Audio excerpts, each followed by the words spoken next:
Bonne route, ça Très allait? bien.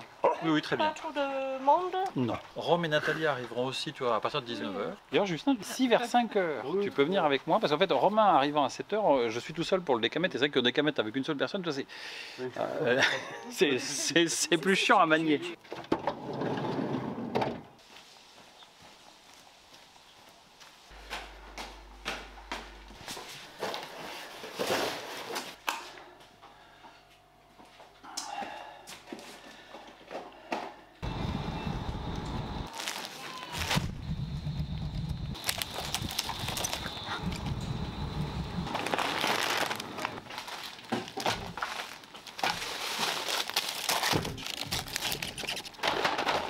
Vous deviez être peut-être à Régimont-le-Bas, non? Parce que les vignes, il y en a plutôt Les au bas. vignes, elles sont au bas. Ah, ouais, c'est ça. Et ben nous, en fait, on est en haut. Et on fouille là depuis 20 ans, vous voyez, donc ça fait...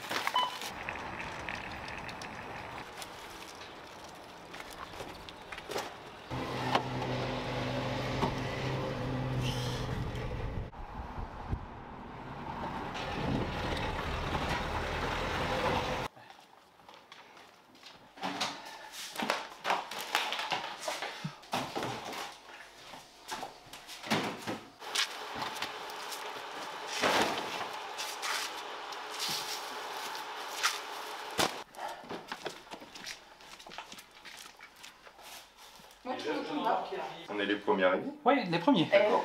Et 17h30, tu vois. Bravo.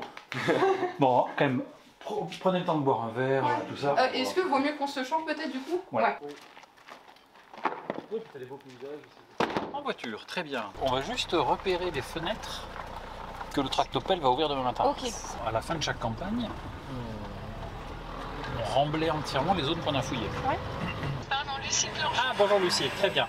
Alors, là, on est parti sur le terrain, nous, en fait, avec une autre partie de l'équipe, et on va revenir, mais pas avant 1h30. Et nous, on est là-bas.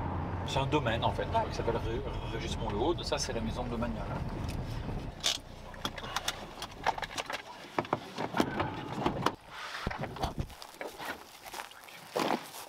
On a un point là-bas. On a un point là-bas. Et après, moi, j'irai chercher celui qui est là-bas, qui est le plus chiant à trouver. Non, mais là, il l'a foutu en l'air. Ils ont fait un drain, tu vois, c'est pour éviter... Ouais. Tu vois, je pense qu'effectivement, il y a des ruissellements de surface, donc ils ont fait un grand drain. Donc là, on va faire le tour de tous les points pour voir déjà si nos points de référence, tu vois, au théodolite sont toujours là. S'ils n'y sont pas, là, ça devient extrêmement emmerdant. Et du coup, ça veut dire que cet axe-là, on ne peut pas le tracer. Tu vois, déjà, on sait qu'on a ces trois là. Ouais, d'accord. Alors, est-ce qu'on va descendre par là? On va essayer de descendre par là. Il faudrait qu'on soit sur le terrain demain vers 7h à peu près, tu vois, dans ces eaux-là. D'accord, ok. Je suis désolé, hein, mais tu vois, Non, mais... non, qu'on ait c'est une pas heure, ça. tu vois, pour installer la station. Ouais. Shooter les 3 points. Ouais. Que du coup, géolocaliser la station en question. Et en fonction de ça, repérer nos fenêtres. Ouais, ok.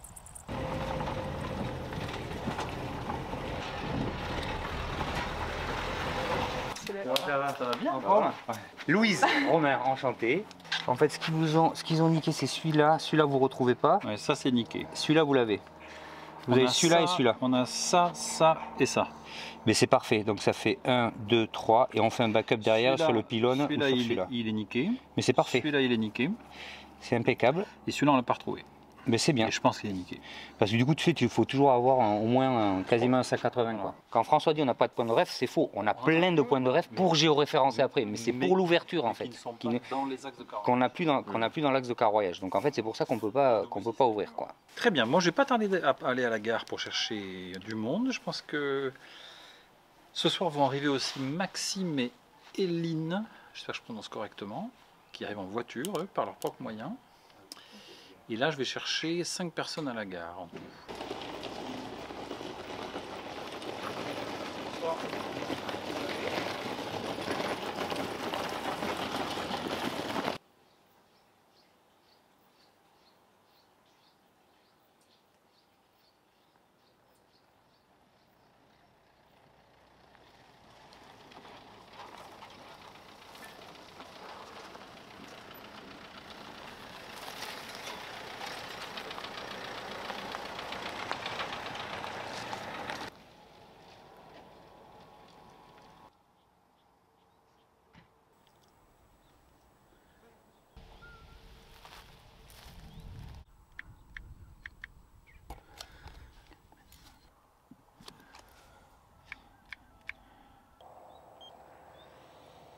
137. Et en fait, on a le numéro des points, tu vois, comme ça. Ouais. Tac. Et t'as X, Y, Z. Et t'as X, Y, Z à chaque fois. Voilà. On sait qu'on a celui-là qu'on peut qui est nickel, celui-là aussi qui est nickel. Et je vais aller voir celui-là après. On va aller faire celui-là, tu vois.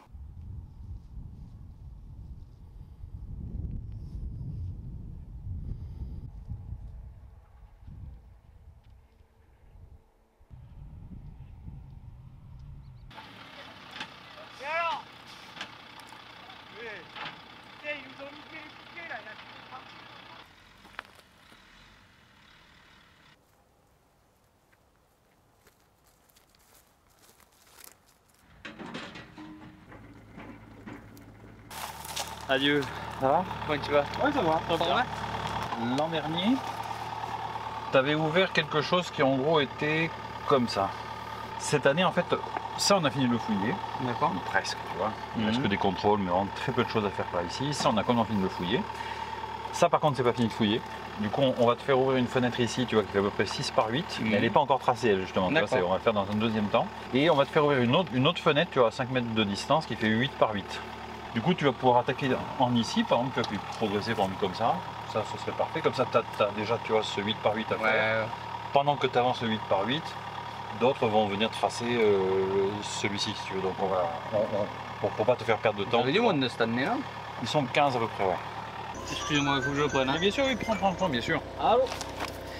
Du coup, Paul, tu vas venir avec moi. On va se tracer les autres côtés là-bas.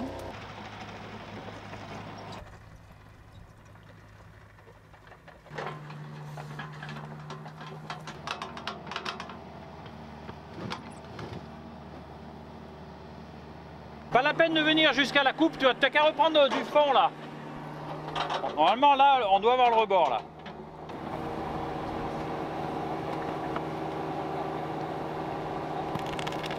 Voilà. Super, vas-y, bah, finis ta vague et puis je vais descendre.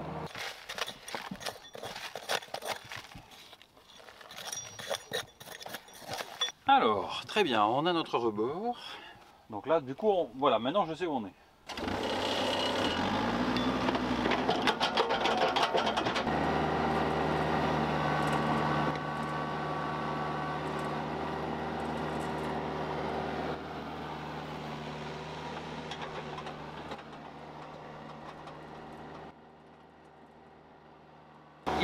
Il a fait un drone, on regarde tout autour là. Ouais.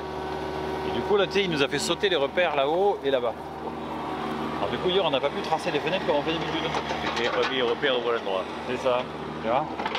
C'est une petite farce quoi. Voilà, bon, petite farce en passant, entre amis. Voilà. En même temps, si tu veux, c'est toujours pareil. C'est que ça nous. On est toujours resté sur cette méthode-là, et puis en fait, ça nous fait avancer aussi. Non, mais c'est toujours comme ça, hein. C'est ça le travail. De toute façon, voilà, il y a un truc qui arrive, et puis voilà, on réfléchit à une autre solution. Au début, il n'y avait pas la mini-pelle. Mais non, tu vois, exactement. Tu vois, ça a toujours été ça, en fait, ici. Ça évolue. On a toujours évolué. Mais le truc, c'est qu'on évolue par la force des choses, en fait. C'est pas forcément nous qui décidons d'évoluer. Tu vois ce que je veux dire? Tu te fais couillonner une fois. Et voilà, exactement. Tu adaptes la méthode. Tu adaptes la méthode, voilà. Donc c'est ce qui va se passer. On va faire comme ça.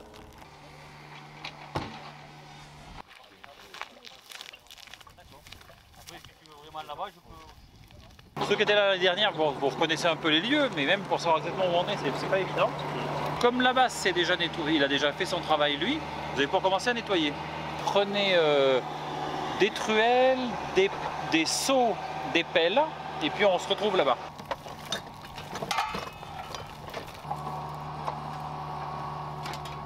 L'idée cette année dans cette surface-là, c'est de faire le raccord entre ce qu'on a déjà fouillé là-bas et qu'il faut finir de fouiller, parce que le foyer 32 n'est pas fini de fouiller par exemple, et le foyer qui est là-bas. Vous déployez un peu comme vous voulez, il faut partir d'en haut, voilà, et puis on descend.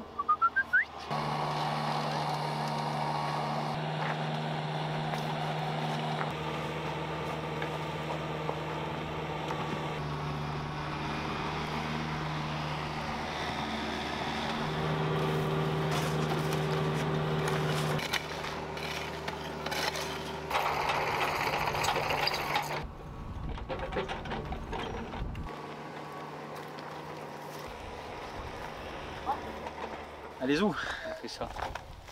Allez, finirez ça après. moi.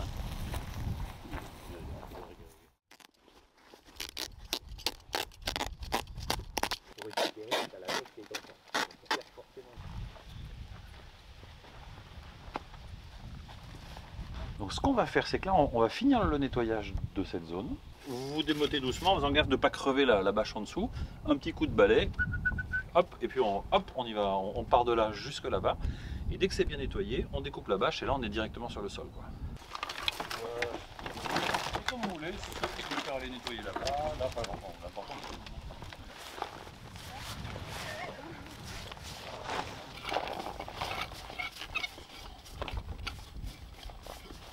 Et après, ce qu'on va faire, c'est qu'on va implanter des piquets D'accord. autour qui vont être nos points de référence intermédiaires auxquels on va donner des noms. On va les shooter, Ouais. tu vois. On va prendre leurs coordonnées, Mhm. tu vois. Et comme ça, après, on va essayer de les transformer en référence aussi, comme là. Ouais, ok.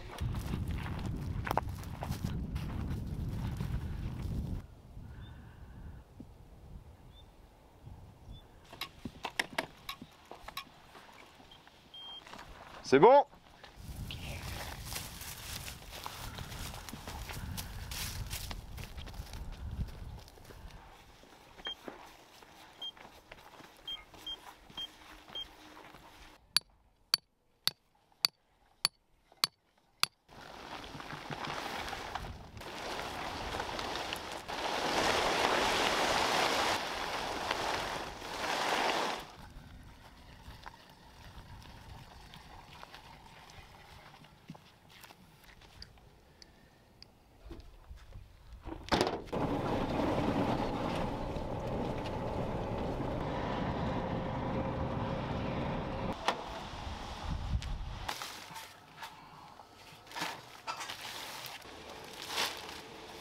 en 6 par 8, ça vous en avez en tout cas.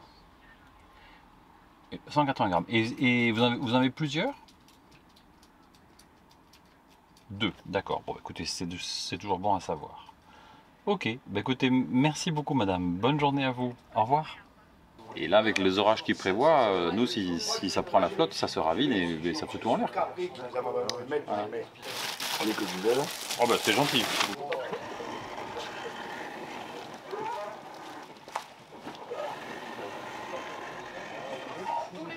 On a pu récupérer une 12 par 8. Ah, super. Donc ça en fait 2. Avec celle qu'on a là, donc ça on est calé. Et On a... une 8 par 10, je crois.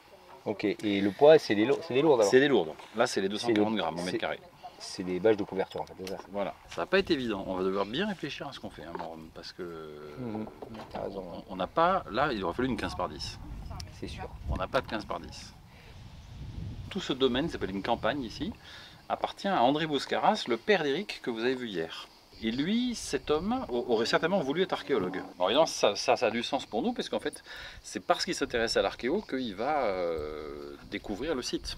À la fin 61, il arrache des vieilles vignes. Et surtout, pour la première fois, du coup, il arrache des vignes avec des engins mécaniques lourds, et en fait avec une défonceuse. On ne sait pas exactement où il trouve les premiers indices, mais on est sûr, parce qu'on a retrouvé des traces, que par là, il a touché une pierre. Et heureusement, lui, il se rend compte que c'est de la préhistoire, parce qu'il trouve des silex, etc. Et heureusement, la préhistoire ne l'intéresse pas. Et Guy Morin, lui, était un amateur aussi, mais qui s'était pareil, passionné pour la préhistoire. Voilà. Et il avait commencé à faire des fouilles. Quoi qu'il en soit, Morin, il fouille là-haut, il fouille 60 mètres carrés. Comme je dis, malheureusement, il ne publie pas ou très peu. Donc le site passe inaperçu. On a décidé avec Romain de reprendre des fouilles ici en 2000. Et nous, notre problématique au départ, c'est vrai que Romain, on se disait, au moins, on va essayer de comprendre pourquoi un site de plein air comme ça est si bien conservé. Au départ, c'était ça notre problématique. On ne pensait pas que le site était aussi grand en fait. Hein. Et ça, c'est d'ailleurs une leçon que vous devez tous avoir en tête, c'est que quand on commence un site, on ne sait jamais combien de temps on va rester. Au départ, nous, sincèrement, on pensait qu'on allait rester 2-3 ans, qu'on allait contextualiser pourquoi le site est conservé, et qu'éventuellement, on allait créer un modèle qui nous permettrait d'en chercher ailleurs. Et puis en fait, petit à petit, on s'est rendu compte qu'en fait, les 60 mètres carrés n'étaient que 10% du site. Actuellement, on est à peu près sur une estimation de 600 à 700 mètres carrés de conservé, quoi, grosso modo. Et puis un jour, Éric Bouscaras, bien gentiment, est arrivé nous voir. On se connaissait à peine à l'époque avec Éric, hein, le propriétaire. Moi, je l'avais croisé, il m'avait signé l'autorisation de fouille. Vous savez que pour faire des fouilles, il faut forcément que le propriétaire autorise. Mais on ne se connaissait pas plus que ça. Il était venu, ok, je suis le papier, faites vos trous, très bien. Et puis un jour, il arrive, il nous voit creuser à la pelle et à la pioche, on n'est pas tractopelle, quoi. Et il nous dit, mais quand même, vous creusez pas au tractopelle? On a dit, bah si, ce serait vraiment bien, quoi. Voilà.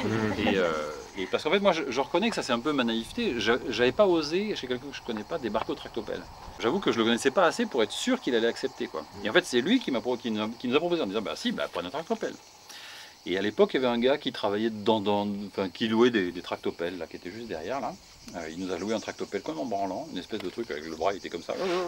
On aurait dit un tractopelle épileptique, mais avec un très bon chauffeur. Et le gars, on n'avait pas beaucoup de sous à ce moment-là. On lui a dit, ben voilà, on vous donne, je crois, 1000 francs. Il dit, ok, je peux venir passer une demi-journée avec vous. Bon, d'accord. C'est cher le tractopelle. Enfin, il faut voir que c'est un des plus gros budgets de la fouille, hein, le tractopelle. Donc il est venu, et là on a joué un peu à la bataille navale, quoi. Il a fait des trous partout, bam bam bam bam bam bam bam bam bam. Là on lui a fait faire des bandes, mais on ne pouvait pas faire des grandes tranchées, parce que une tranchée c'est long à faire. Hein. Et comme on n'avait qu'une demi-journée, donc on a fait la bataille navale. Et heureusement, à un moment donné, la bataille navale a payé. Juste à peu près, un peu au-dessus du tas de déblais, là comme ça, paf, on a trouvé une pierre, un silex, un foyer. Bon, peut-être qu'il est temps d'aller manger. Non. Donc 12h34.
Shooting.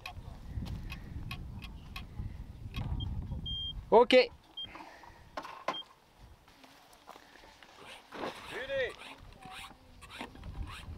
Shooting. Ok.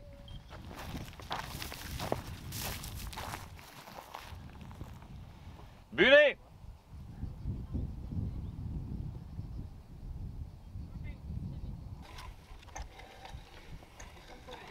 Là, on a un clou qui est un clou de 2002. On va placer le premier autour. Comme ça, tu vois, ça nous donne déjà, et on va le garder pour l'instant celui-là. Comme ça, on pourra corriger l'erreur de 2002. Donc là, je te rappelle, sud-ouest du, que je me trompe pas, 1, 2, 3, 4, 5 G12. Je suis bulé. Tu peux shooter.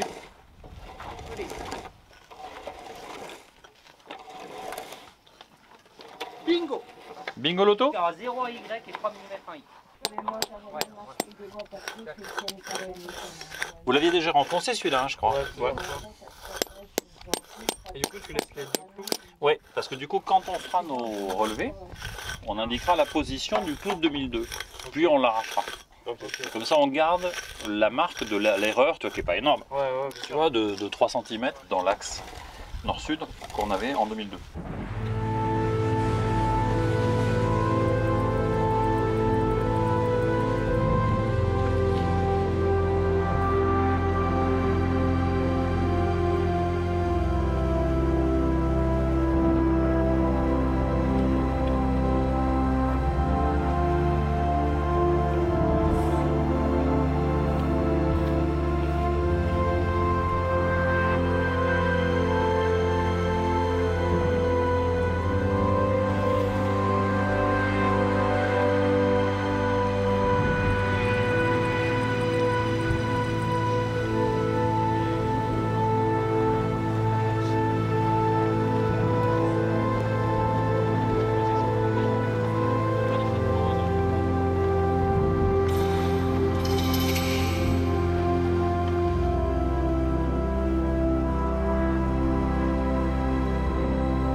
François, je sais pas si c'est un de l'huître ou pas, ou si c'est autre chose.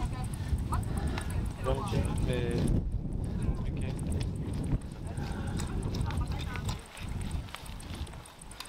Et c'est de l'huître malheureusement, mais oui. On n'a pas gagné. Non. Ok. Non, c'est de l'huître.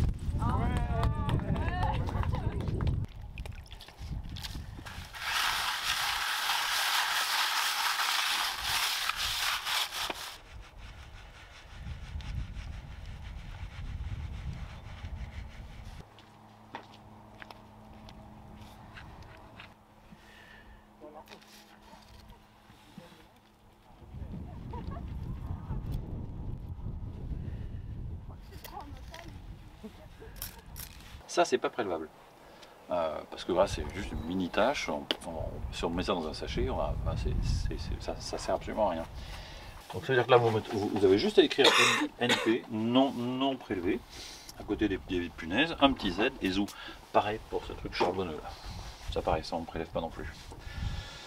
Les seuls que vous avez prélevés, en fait, vous, ça va être 1, 2, 3, c'est ça. C'est vos trois silex. Après, vous allez choper des petits sachets sur lesquels vous écrivez avec des bics. Autant sur les feuilles de fouille, on écrit que au crin papier, tout le temps. C'est que du crin papier. Sur les sachets, c'est que du bic. En fait, alors ça a plusieurs usages. D'abord, ça, on peut toujours corriger, du coup, on peut gommer. Et secondo, et on essaie d'y penser, le graphite qui est utilisé là, c'est une matière très stable. Donc, a priori, ça crée des archives qui sont encore. Qui vont pas s'altérer. Alors qu'il y a certains types de stylos, de choses comme ça, où tu as des encres qui ont tendance à disparaître. Mine de rien. De même que là, pour ça, vous écrivez de bic, et j'essaie d'acheter des vrais bics. Parce qu'une année, par exemple, j'avais acheté des faux bics, sans faire trop attention, pour entrer dans le supermarché, tu achètes des bics. 2 ans plus tard, l'encre était effacée. Touc, sur tous les sachets. On a repris le matériel de l'année, c'était effacé. Alors heureusement, comme c'était sur des bandes blanches, on pouvait voir par transparence, donc on a réécrit tous les sachets. Mais on fait gaffe aux matériaux qu'on utilise, quoi. Notre problème, c'est les photos elles-mêmes, parce que les photos, l'encre, on n'est pas certain sûr que dans 100 ans, ces photos seront encore conservées. Ça, c'est pas certain. Et c'est pas numérisé? Si, voilà, c'est ce qu'on numérise. Voilà. Donc on les numérise pour garder la trace numérique. Avec, comme tu le sais, le problème aussi de savoir les archives numériques, comment seront-elles conservées, enfin, tu vois, c'est... Donc ça, c'est d'ailleurs un problème d'archives de l'archéologie, hein, c'est que pour l'instant, il n'y a pas encore d'archivage systématique des archives de fouilles. En gros, chacun garde ses archives. Il n'y a pas de politique vraiment nationale, tu vois, de conserver sous forme de support PDF, etc. On conseille, mais en fait, de fait, c'est un peu anarchique quand même. Donc, or, il est certain qu'il faut numériser. Moi, je crois volontiers, peut-être que je me trompe, hein, mais je crois volontiers que dans 500 ans, tu as des gens qui iront consulter ces archives. Hein. Tu vois, il y aura bien des mecs dans 500 ans qui s'intéresseront aux politiques supérieures. Ils diront, tiens, qu'est-ce qu'ils ont fait à Régissement, voilà, et qui viendront exploiter ces archives. Donc, nous, le but, c'est d'arriver à faire des archives qui soient intelligibles. Donc, tout ce qu'on met là-dessus, c'est hyper normé, c'est hyper typé. C'est-à-dire que normalement, quelqu'un, même dans 50 ans, dans 500 ans, il voit ça, paf, il sait exactement ce qu'on a voulu faire, quoi. Normalement.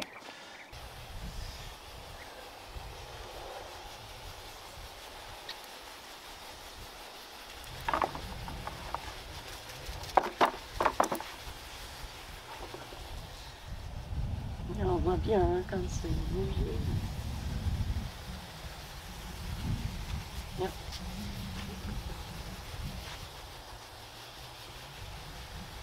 Alors, feuille de fouille de ces carrés. Alors, on va commencer par le 271, parce que c'est... On a commencé à voir apparaître le foyer par là, quelques objets. Voilà, c'est en 2010 qu'on est vraiment un peu plus rentré dedans. Donc là, on a commencé à circonscrire petit à petit l'emprise des traces. Et puis à un moment donné, en 2019, on décide de commencer à rentrer un peu dans le foyer. On coupe le carré en deux. Ça, du coup, on n'y touche plus à ce moment-là. Ouais. Et on commence à descendre par là pour voir à quoi il ressemble, quoi. Là, par contre, c'est vraiment les traces de terre brûlée. Et le rouge qui est là, notamment ce qui était par ici, c'est vraiment là, c'est la terre rubéfiée, quoi. C'est vraiment là... Alors, non, ce qui est pas évident ici, c'est d'arriver à distinguer la rubéfaction du sédiment qui est rouge par définition et les traces d'eau qui sont rouges aussi. Vous ne mouillez que la zone foyer. Ouais, c'est ça. Comme ça, vous pouvez venir jusqu'ici, je suis sur le jaune, je n'écrase rien. C'est ça, après le pont, vous contournez la maison par la droite, et là vous prenez le chemin principal, vous voyez des traces de roues de voitures d'ailleurs qui sont dessus. Tant que vous n'avez pas trouvé les oliviers, c'est que vous n'êtes pas allé assez loin, et nous on est dans le champ en dessous des oliviers. Bonjour tout le monde. Bonjour. Enchanté, bonjour. Donc on va vous faire une petite visite de la fouille, vous présenter un peu ce qu'on fait ici, ce qu'on trouve. Nous on est au pied de cette colline, alors aujourd'hui dans un paysage qui a été beaucoup transformé évidemment par l'agriculture. Il faut imaginer un paysage froid, pas froid, marqué par le froid, donc plutôt des prairies, des steppes herbeuses. Et là-dedans, dans ce paysage, vivent nos chasseurs-cueilleurs. C'est des gens qu'on retrouve un peu dans toute l'Europe à cette époque-là. On les a, même au-delà de l'Europe, on les a depuis l'Iran, le Proche-Orient et grosso modo toute l'Europe, depuis la plaine russe jusqu'au Portugal, depuis le sud de l'Italie jusqu'au Pays de Galles. Donc voilà, c'est une grande culture, on va dire, c'est aurignacien. En tant que nomades, eux, évidemment, ils ne construisent pas des habitations avec des murs en dur. Hein. Donc on ne va pas retrouver... Non, donc il faut imaginer qu'ils ont des huttes. Donc certainement des huttes avec des armatures de bois sur lesquelles ils se protègent avec des peaux d'animaux qui leur servent dessus. On a pas mal de foyers qui marquent justement les emplacements peut-être des zones d'activité, les emplacements des huttes, et puis les matières qui veulent bien se conserver. Et notamment, nous, ce qui se conserve le mieux, c'est les silex taillés. Là, on est tout le sud de la France, nous on est là, et il y a des silex qui viennent tantôt de là, tantôt de là. Donc en fait, c'est des gens qui circulent sur tout le sud de la France. Voilà. Mais là, comme vous êtes aux États-Unis, vous le savez, quand on voit les parcours saisonniers des Indiens dans les grandes plaines, ils pouvaient faire des centaines de kilomètres par an. Hein, et ça, ils pouvaient circuler sur des très très grandes étendues. Ils peuvent faire des raids parfois sur 300 km, ils s'installent, ils passent une saison, ils repartent. Nous, la chance qu'on a, et c'est pour ça que ce site est si important, c'est que là, on a au moins sur quelques centaines de mètres carrés, on a un sol très bien conservé. Alors pourquoi? Parce qu'en fait, une fois qu'ils sont partis, le sol a été recouvert assez rapidement par des limons, du sable un peu, enfin, c'est un peu plus petit que le sable, les limons, apportés par le vent justement. Et donc ça a recouvert, ça a fossilisé les traces de leurs occupations. Et c'est même tout à fait rare. C'est que des sites aussi bien conservés pour cette période, en fait on en connaît 3-4 en Europe, pas plus. On connaît beaucoup de sites en plein air, et souvent ils ont été perturbés, ils ont été en partie détruits. Donc là il y avait des marnes ici, et en fait ils se sont mis là, ils étaient juste à côté de la butte, et ils étaient protégés des vents dominants. Et puis ils se sont installés aussi ici, alors là par contre ils étaient davantage dans l'axe du vent. Mais justement, ce qu'ils ont fait là, c'est pas la même chose qu'ici. Autant là, on pense que c'est vraiment là où ils avaient le campement, les huttes. Autant là, on a plutôt affaire, par exemple, à des activités comme la découpe des carcasses. Notamment, c'est là où on a trouvé un crâne de bison, on a trouvé pas mal de pièces, je dis, osseuses. Là, on est plutôt dans une zone de traitement de carcasses, de préparation de colorants. Peut-être un atelier. C'est pour ça qu'on appelle ça la zone atelier d'ailleurs. Donc ça c'est la zone domestique et ça c'est la zone atelier. Ça c'est un os. D'accord. Mais très mal conservé. Voilà. Un os de quoi? D'animal? Ah oui, d'animal. Animal, c'est pas humain. Non, c'est pas humain. Ça, là, vous savez, alors si c'était un humain, il ferait. C'est le Yeti. Il ferait 4 mètres. Voilà, parce que là c'est des os qui sont gros comme ça. Non, là on est plutôt format grosse bête. On est sur du bison ou du cheval. Quoi. Ça c'est un bloc de sédiments qu'on a prélevé. Et après, en laboratoire, on a fait la fouille très fine. On avait affaire à des fragments d'omoplates de bison. Et là, on a retrouvé cette fois-ci le coude d'un bison. À l'époque, il y avait du cheval, mais pas domestique, uniquement en consommation. Le seul animal domestique qui existait peut-être dès cette époque, c'est le chien. Et même les spécialistes de cette question ne sont pas tous d'accord. Certains disent oui, il y a déjà du chien à l'époque des Aurignacien, d'autres disent non, c'est plus tardif. Moi, je serais assez tenté de penser qu'ils avaient déjà des chiens, parce que ces gens-là, quand ils viennent ici, ils transportent pas mal de matériel quand même, parce que rien que les peaux de bison qui leur servent à faire les huttes, ça peut rendre du poids. Hein. Donc je les vois mal se déplacer sur des centaines de kilomètres comme ça, sans avoir une aide. Sans avoir une aide. Mais ce que je vous dis là, j'en ai pas la preuve hein, du tout, c'est une hypothèse. Tous les ans, on rouvre le site et on étend petit à petit. À la fois, le but évidemment, c'est de fouiller le site pour des raisons purement scientifiques, mais on utilise aussi ce site pour être un lieu de formation pour des étudiants. Donc on a des gens qui viennent de différentes universités. Peut-être un jour vous aurez Jonah qui vient de Boston. Oui. Goodbye. Merci. Thank you very Avec plaisir. Merci à toute l'équipe et avec plaisir. Bon courage. Au revoir.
Donc il y a ça, mais il faut rentrer ici aussi. Voilà. Là, il y a toute une série de poupées, donc si ça se trouve sous ça, il y a ça. Bah Alors oui, il y a ces mais- poupées où il y a ça.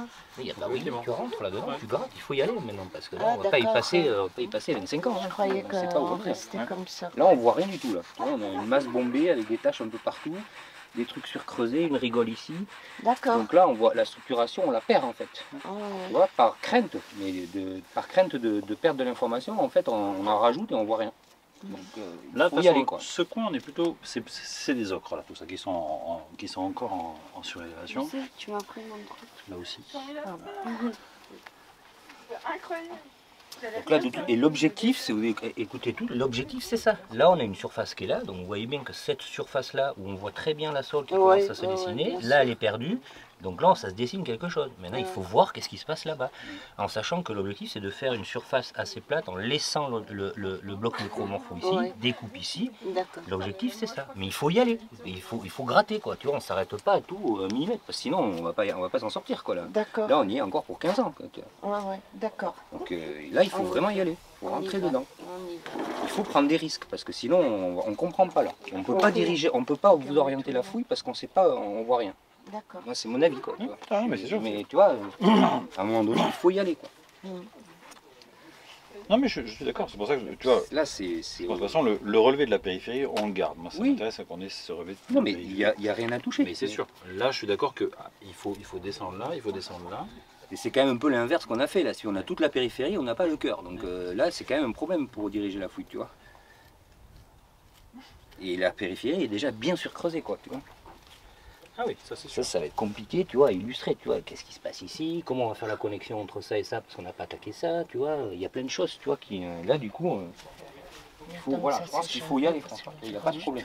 Mais ça, c'était déjà largement creusé. Mais ça, l'année c'était- dernière. on Non, l'a mais pas je touché, sais ce bien, point-là. je Moi, parle j'ai de l'ensemble de la fouille, je recreusé parle pas de là. vous, il n'y a rien de personnel sur ça, il y a une vision globale de la fouille de ce truc-là. Ouais, Ça ouais, fait un petit d'accord. moment qu'on y est, voilà, ça en a passé 3 semaines l'année dernière, là, il faut y aller en attaque, quoi, maintenant on y va. D'accord. Ouais, Il faut structurer les choses. On a une pierre là, est-ce qu'il y en a une autre là, est-ce qu'il y a un truc ouais. Comment tout ça se structure, ça permettra de diriger la fouille après. Ouais, ouais. Bah, vous, Et pas de gratouiller comme ça. dis-moi, là, tout ce qu'on a peut être ramené à ce niveau-là. Effectivement, tout ça, en descendant, en rentrant Ouais. un peu dans la matière, ici aussi, là-bas aussi. Là, on descend à ce niveau-là, Voilà. tu vois. Sauf là, je gratouille jusqu'à apparaisse. Tout à fait. Et tu vois, ce niveau-là, c'est quasiment ce niveau-là. Ouais, tu vois. ouais. Donc tu Oui, fais parce coupe que ici c'est- et tu fais un plat comme ça et tu tournes. Ouais, Et t'y vas. d'accord. Ok. On ne s'arrête pas à tous les micro-trucs, tu vois bien, on est dans la structure. Donc forcément, si tu punaises chaque grain qui te paraît pas être du sédiment, Ouais. là, c'est l'inverse, tu vois. Ouais. Donc tu y vas. Tu vois, ce genre de choses-là, ça se voit, ça c'est quelque chose Ça, qui ça nous donne se une marque. information. Mais Ça se marque. Mais après, le moindre truc, si tu veux, c'est pas possible. sinon, ben, c'est pas possible, tu vois, on n'avance pas, quoi. Donc allez-y, D'accord, ok. n'ayez pas peur. C'est enregistré.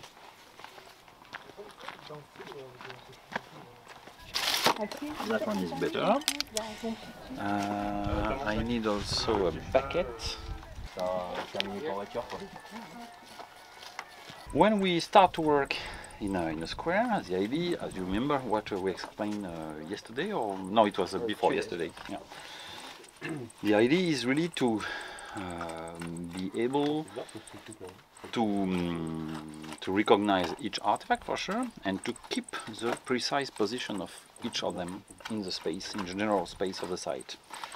So that's the reason why we work square by square. Yeah. And we descend. At the beginning we go quite fast, but anyway at one moment we start to sieve everything, and if we find something in the sieving, we stop. We don't stop to work, but we go slowly. You use that tool. That tool you use it quite faster. You take like that, because for the moment we have nothing. If you start to find something, we change of tools, or we go slowly. If you see something, you will ask us.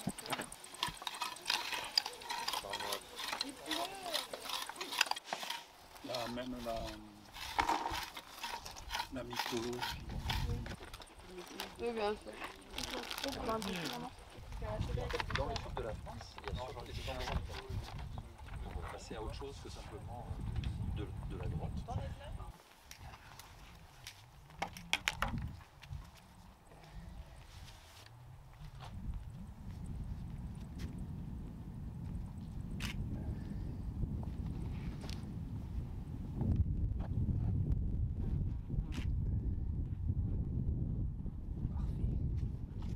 l'objectif, on termine cette année de fouiller ça. Donc, Oui. on se concentre sur les foyers Oui. et on a ouvert une bande de plus au sud, Oui. c'est-à-dire cette bande-là. Oui, Là, oui, on oui, va- faut être de sûr, manière à voir la marge. Quoi. oui. Avec des, et proche du foyer, des petits paquets d'os brûlés, tu vois, c'est ce qui est jaune. Tu vois. Et ici, c'est petit tas. Et ben il y a un peu de tout, tu vois, pareil, le code couleur, tu vois, là c'est un peu mix quoi. C'est l'os, du silex et du colorant et ça du charbon. D'accord. Il n'y a pas grand-chose, quoi. Il y a un peu d'os et un peu de silex. En fait, c'est comme si ils avaient fait une sorte de cercle pour contenir le foyer. Mais pas vraiment parce que tu vois, il n'y a pas d'autres pierres autour, hein, tu Non. vois. Mais par contre, il y a ces deux pierres-là. Non, ça c'est pas une pierre. Non. Non. Donc là, ça reste. D'abord, c'est peut-être la même cassée en deux. Hein. C'est très possible parce que tu vois, ça fait une dallette. Ça ressemble à une dallette. Elle se ressemble. Là, c'est Oriane qui travaille là-dessus, qui pourra nous en dire plus quand on les aura démontés. Bon, merci beaucoup. Allez. Ok, merci à toi. Hein. Oui, bisous. À tout à l'heure. À tout à l'heure. Bon retour.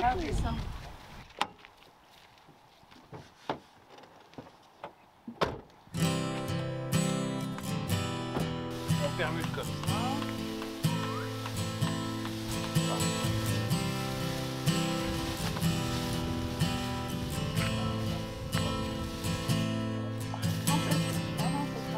C'est un grand terrain de nulle part, Voilà. avec de belles poignées d'argent.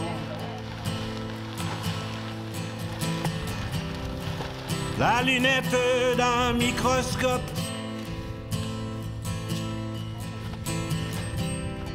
et tous ces petits êtres qui courent.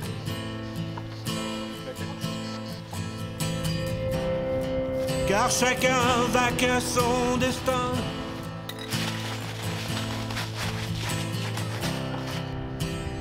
Petits ou grands, comme durant les siècles égyptiens.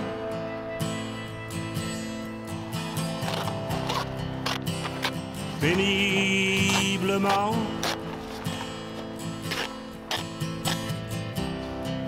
a porté 1000 fois son poids sur lui.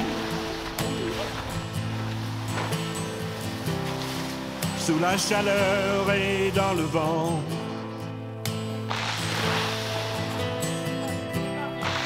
Dans le soleil ou dans la nuit.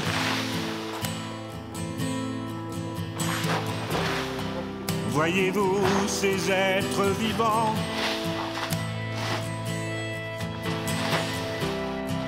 Voyez-vous ces êtres vivants?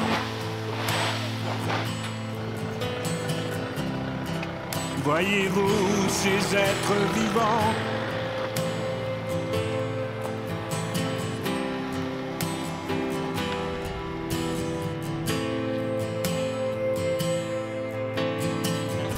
Pourquoi ne me réponds-tu jamais?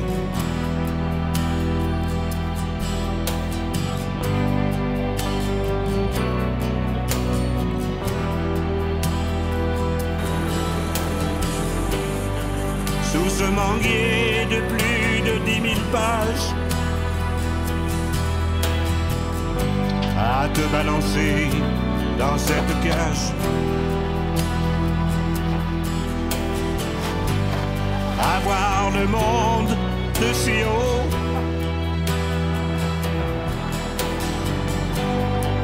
comme un damier, comme un Lego.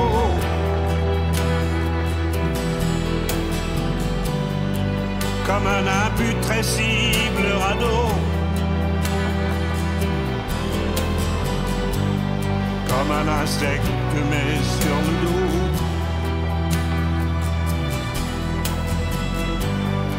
comme un insecte sur le dos,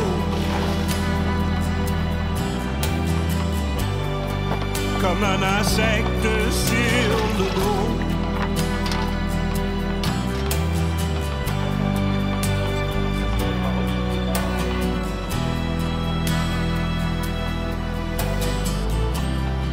C'est un grand terrain de nulle part, avec de belles poignées d'argent. la lunette d'un microscope. On regarde, on regarde, on regarde dedans.